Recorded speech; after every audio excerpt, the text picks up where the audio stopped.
Hey guys, following on from where we left off the other video, today we are going to talk about Sherlock the Great Game. Really enjoyed and loved this one. I think even more than the Blind Banker, simply because it introduces a character who is the most famous and most notorious character Sherlock has ever faced, and that's whom we are going to talk about today. If Sherlock is the consulting detective, this guy is going to be the consulting criminal. So wait and watch.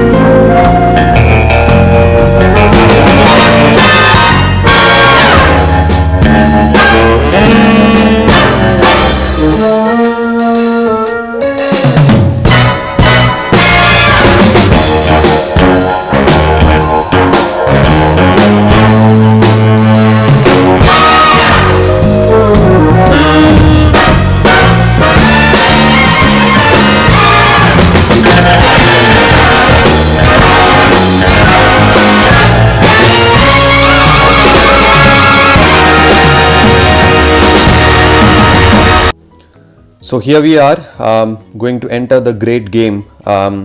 So I really loved this series when it aired on BBC. So a couple of things into this. This is the third episode of season 1, and the interesting parts of this one is it's not derived from a single Sherlock Holmes story.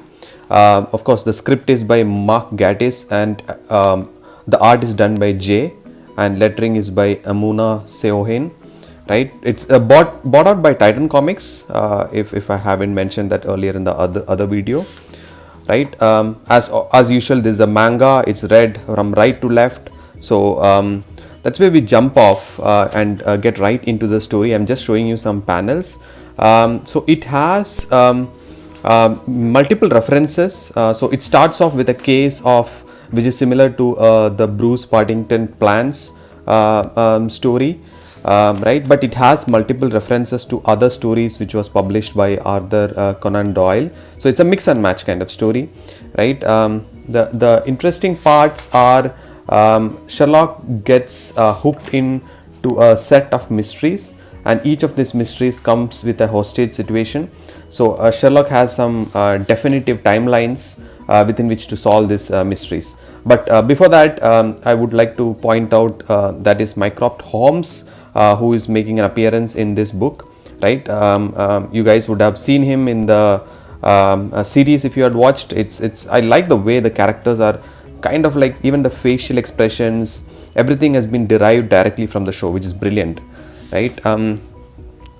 So like I said, right, Sherlock finds a phone, and through the phone he gets a set of instructions or clues which he has to solve in a definitive timeline. The first one is a pair of sneakers, and that's all, right? So he has to now deduce what happened, right? This is related to a murder, and the murder was thought to be an accident, but then he proves it otherwise, right? That it is a murder and how it was committed, which is then given back to the abductor so that the victim can be freed.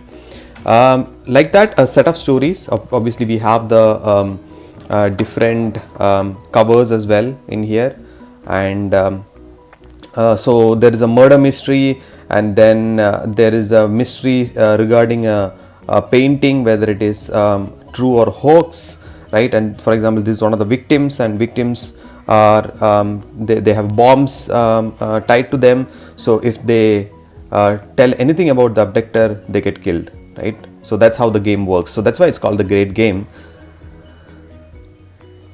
right? And I love the way in which Watson really gets involved in this mystery solving, and really challenges Sherlock to some extent in some parts. One of the most interesting parts that is brought out in this story is also the fact that how ignorant Sherlock is of the common facts, such as the facts about astronomy or that Earth revolves around the sun.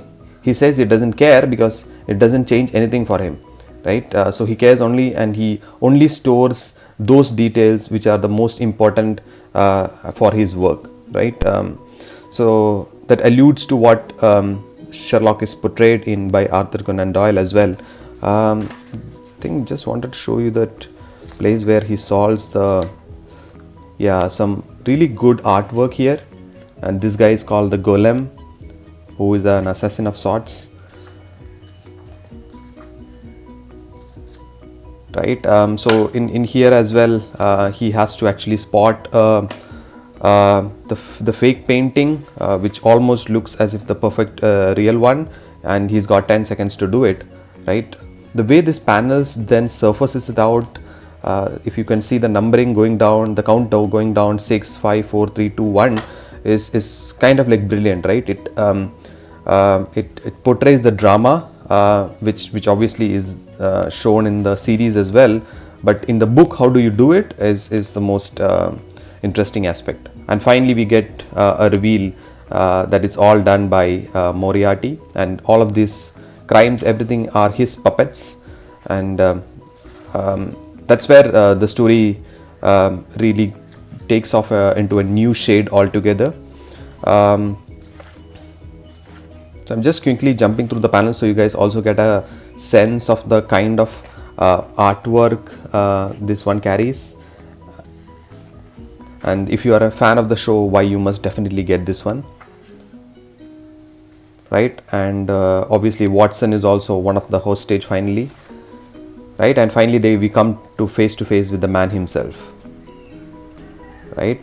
So for those of you who've seen the show, there is no mystery or suspense. They already know the plot lines, how it emerges throughout this book, but that's not the reason, right? The reason is how you enjoy reading this story in a book versus seeing it on a TV. I think both has its own different moments of enjoyment.